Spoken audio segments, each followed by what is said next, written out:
আজকে আমি আপনাদের ব্ল্যাক রাইস কিভাবে তৈরি করতে হয় তার রেসিপি বলবো।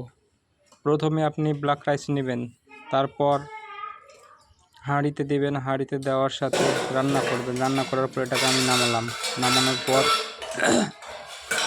আমি এখানে extra virgin olive oil add করলাম, জাইতুন তেল অ্যাড করলাম। তারপর আমি একটু এখান থেকে হিমালয়ান পিঙ্ক সল্ট অ্যাড করব।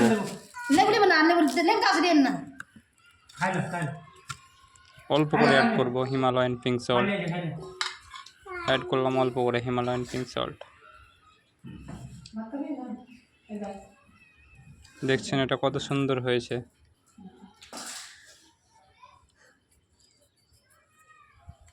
সেটাকে হালকা আমি মিশিয়ে দিব। মিশানোর পর দেখেন কি হয়।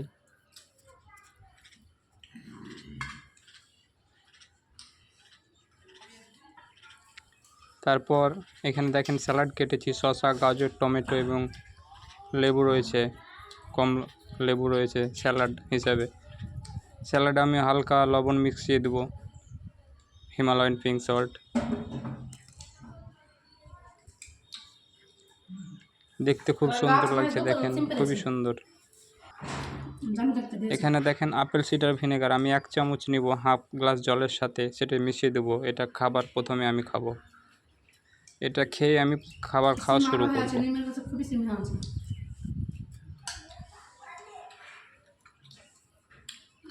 দেখেন কত সুন্দর হয়েছে। আমি মুখটা এবার লাগিয়ে দিব।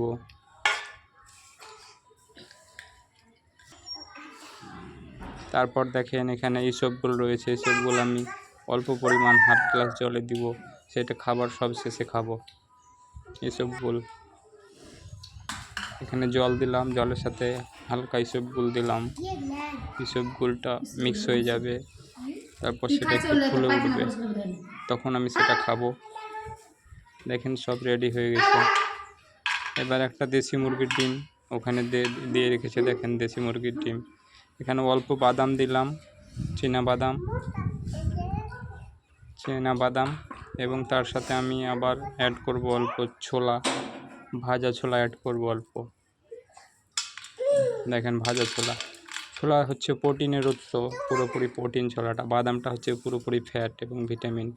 ডিমটা দেখেন, ডিমটা প্রোটিন এবং কার্বোহাইড্রেট রয়েছে। আর ভাতটা দেখেন পুরোপুরি রয়েছে কার্বোহাইড্রেট, ভিটামিন এবং প্রোটিন। এখানে আমি সিম নিলাম অল্প সবজি হিসেবে। সিম হচ্ছে ভিটামিনের উৎস।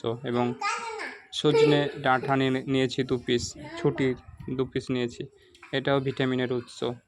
আপনারা তো জানেন স্যালাডে পাওয়া যায় কি, স্যালাডে আপনার গুড ব্যাকটেরিয়া তৈরি হয়।